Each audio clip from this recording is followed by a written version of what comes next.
मेरे दोस्तों, जहां डोनाल्ड ट्रंप बयान देने की हवा बना रहा था, उधर ईरान और हिजबुल्लाह ने कोऑर्डिनेट किया।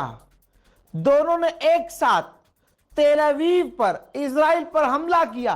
फर्क नहीं पड़ता कि मिसाइल किसकी थी, मतलब इस बात से होना चाहिए कि इजराइल में गिरी थी।